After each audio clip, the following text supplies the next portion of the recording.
Usually when attacking religious people, Jimmy Snow, other atheists, they go after evangelicals, which is good because evangelicals, because they are low-hanging fruit, usually get a pass, nobody critiques them, and then they grow and take over everything like weeds. Nonetheless, they are low-hanging fruit. So I don't want the more articulate religious people with bad ideas to get a pass. And so I think I'm going to take my jabs at people I think are more articulate, more able to get their ideas across. Now today, I'm going to do a video on Trent Horn again on why socialism is incompatible with the Bible. I don't know how the Bible would have anything to say on something that didn't exist till thousands of years afterwards, but maybe principles or something. I'm not really sure. I wanted to ask you real briefly, because there's a lot of talk about this today, about socialism and capitalism and communism. Could you just help us understand these terms and why a Catholic can't be a socialist? Sure. So the question that we try to pose in economics, and my co-author, Catherine Pakalik, is more the specialist on this, but essentially what we want to ask is, who has control over means of production, those things that produce goods and services that are usually exchanged on a free market? So how do economies work? Are they produced by private actors, like private companies will produce goods and services that people exchange kind of on a market? That would essentially be what capitalism is. There's always been, throughout history, market. All right, so immediately right off the bat, we already said something really wrong here, which is that capitalism has to be markets. No. Markets existed way before Adam Smith, since the beginning of time, since hunter-gatherer societies, people trading with one another. And you have market socialism. It has nothing to do with markets. I don't know where he's getting this from. Socialism is when the worker owns the company. So like a worker cooperative, that would be socialism. Corporations or individuals. Communism and socialism essentially relate to the same thing of saying that an economy should rather be planned by a central authority. And so the means of production should be owned by the state. And so the state is the one that produces goods and services and then allocates those goods and services based on people's need to make sure that everyone has what they need, that the government produces all of these things or provides them, and then is able to distribute them among the populace based upon their need. The ultimate goal, communism and socialism they're intertwined with one another. One has been seen as kind of the midway point to the other. That the ultimate goal, like for communists, is to get to a classless society where there's no rulers, there's no rich people, we're all equal and we all just kind of help one another. Essentially, we're all equal in a. Where is he getting his information? That is so incorrect. No. The communism is when workers own the means of production. It has nothing to do with the government controlling everything. I don't know. He watched like a 2-minute documentary on the Soviet Union and figured, okay, that's communism. It's so clearly what happened. All right, now let me explain this. No, communism is when workers versus a CEO make the decisions at a company. That's what communism is and socialism. What he's thinking of is like, I don't know, like social services. So like when the government provides police and roads and healthcare, that would be what he's thinking of. So I skipped ahead a little bit. He starts talking about the rise of cities and how capitalism gave birth to immensely wealthy cities, which it seems, if I'm hearing him correctly, he's saying that capitalism created enormous wealth that didn't exist before. I mean, enormous wealth has always existed, trapped within individuals. I don't know what he's talking about. And so what do we do with all of this? And so Pope Leo XIII in Rerum Novarum is saying, well, we have to change the attitude that man is just a cog in the machine. He absolutely is not. He exists as an end in and of himself. But he also said that socialism, what's the solution here? We've got you've got some wealthy people, and then we've got those who are being oppressed or exploited, or at least they're not sharing in that. And Pope Leo XIII said there has to be ways to help workers to share in that wealth, but not to take it by force. To not say government will just extract the wealth and then redistribute it based on people's needs. Pope Leo XIII actually... No, that's not what communism is. You're thinking of social services. Just spend an afternoon reading. It's so annoying when people just spout stuff confidently and are so wrong. No, communism is when workers own the means of production, like in a worker cooperative.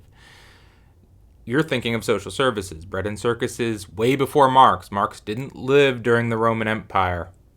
Now, you could say that because a communist could say that because capitalists won't let go of their private property willingly, it might have to be taken by force, or they might have to be subdued. You know, like slave owners with slavery, they weren't willing to let go of their slaves, so a war had to be fought. That a communist might say. Because Pope Leo XIII uses phrases like, if government were to do that, the sources of wealth would run dry.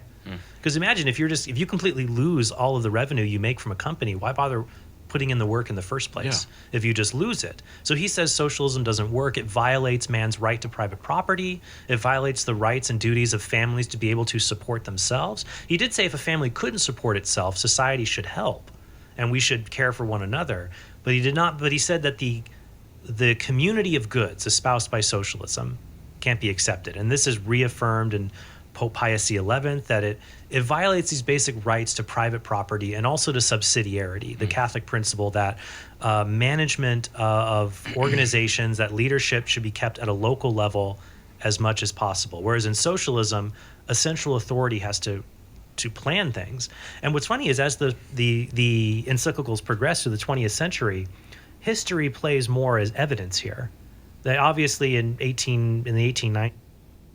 No, he's got everything backwards. No, capitalism is what's centrally planned. The Waltons have a massive company and decide everything from a small fixed location. And I love how private property is a right, yet homelessness exists in every capitalist society. And thirdly, yeah, you might start a company, but you don't run that, and you deserve payment for that if you start a company. But a company can't run without its workers, so they're also responsible for the running of a company and the functioning of a company, and they also deserve a say in how the company's run because they are keeping it afloat as much as you are. In fact, after you start a company, how much use is the CEO? Really, honestly. I mean, starting a company, great. Maybe you should get some payment for that. But afterwards, pretty much all the work is delegated. Socialist Union, the USSR, the Soviet Union, I should say. And so the Soviets tried to implement this. And what do we see happen there? We have things like the Holodomor. Most people don't know what that is. They're familiar with the Holocaust, but the Holodomor means to murder by starvation. That the Soviets collected grain from Ukrainian farmers and kept them. They blamed them for shortages in the Soviet Union, which were actually caused by socialist mismanagement. Because when you leave everything in control of planners at the top, you always end up having. They can't know what goods need to be produced and distributed where. They just can't do that. It's never worked. And so they basically took the wheat from the Ukrainian farmers, locked it away, said it was for the good of the state, and like 6 million people died. I mean, there were people, they would start with, when the food ran out, they would cook people's shoes, and then they cooked other people. And so it gets replayed over and over again. It happens again in China in the Great Leap Forward. The same thing. We're going to mechanize China. We're going to do communal farming. Everyone farms. We collect the produce and then redistribute it. And what happened? The worst famine in the history of the world. Great Leap Forward in China. But this actually, there's a parallel to that in the U.S. I love how the Soviet Union and China are always the problems that happened in those countries is always blamed on socialism and never republicanism. Like, a lot of these countries also claim to be republics. So, like, why not blame republicanism? Like, you can call yourself whatever, so it doesn't really make much sense to blame socialism. First, you have to establish that they are socialist. And, of course, Trent Horn never read anything on communism. He's just going, I guess, by a vague gut feeling about what communism is, based on what, he sees in the news and what's been told to him. So he doesn't know what it is. But, like, that would be my response. And I guess somebody could say, well, maybe it works in principle, but in practice it doesn't. Well, neither does democracy. What would you say to somebody in England about democracy in 1684, before the Great Revolution? For thousands of years, democracy had been dead. What would you say about the practicality of democracy? Or how about to a slave in the 1800s about the practicality of democracy? Like how great democracy is.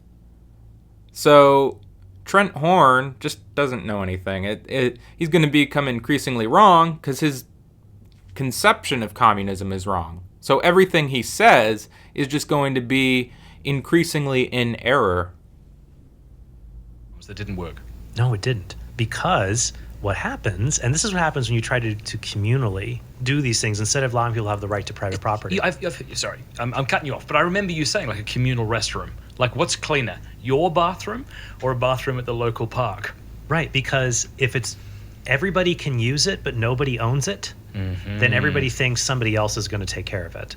And so when the Pilgrims were here and they did communal farming, there were people who said, well, I don't have to work that hard. Someone else will pick up the slack. And the system could take a few free riders, basically, yes, slackers. But once it passes a tipping point, then the whole thing starts to collapse. And so then I'll tell you why a communal bathroom sucks, because the janitor whose job it is to clean it probably gets paid shit, either by the private company he works for or a public place like a library, because they can never get money because Republicans don't want to give any money to places like libraries. So if you're a daily laborer, you don't get paid much. So what's the incentive to work? Conservatives always say that communism doesn't work because people are incentivized by money. Well, if that's the case, then why don't we pay everybody more money? So that's why we show it doesn't work. However, I do not feel a take from this that we're saying like capitalism's amazing and there's nothing wrong with it. Right. It's a tool. That'd be like saying knives are amazing. There's nothing wrong with them. No, there's nothing wrong with a knife. It's just wrong when you stab somebody in the back with it. But it's great when you cut meat, when you make wood carvings. The question is that capitalism is a tool that allows us to produce wealth and allow industries to grow and people to be able to apply the talents God gave them to various ventures. But we have... What does he mean it creates wealth? Wealth has always existed. The pharaohs of Egypt were probably the wealthiest people in human history. So I don't know what he means by wealth. Obviously, he doesn't mean that it creates wealth for the most amount of people, since that's the whole problem people are pointing out about capitalism, is that the rich keep getting richer and the poor keep getting poorer. So he is completely out of his depth talking about these issues. If you have free competition, even if businesses conspire together to keep prices high, if you have free competition, somebody can break through and be able to undercut them. So what we try to show in the book is that capitalism is not... People say capitalism is just promoting greed and promoting these kinds of things. At its core, capitalism is just this principle. Give me what I want, and I will give you what you want. Oh my god, flat earthers are smarter than this guy. No. What does he think merchants were doing before Adam Smith? What does he think merchants were doing in antiquity? He's talking about bartering. This even existed before civilization. Hunter-gatherer societies barter. They trade. Okay, he really doesn't say anything new. He's just respouting those bad principles. at a certain point, I feel like you can always cut somebody off, because if their principles are wrong, pretty much everything afterward is going to be wrong. I mean, even if their principles are right, they're not necessarily going to be right. But if their principles are wrong, it's just going to be a constant spiral of error. So, since he doesn't know what communism is, he's not going to say anything interesting from here on out. So, I'm going to end it there today. I hope he learns. Maybe he'll learn someday that it's okay to be wrong. You don't. It's okay to learn new things, to read, and to educate yourself on interesting ideas and topics, and come to new conclusions, and not just assume something's bad because that's what you were told. We'll see. I'll see you next time. Like and subscribe if you like my content.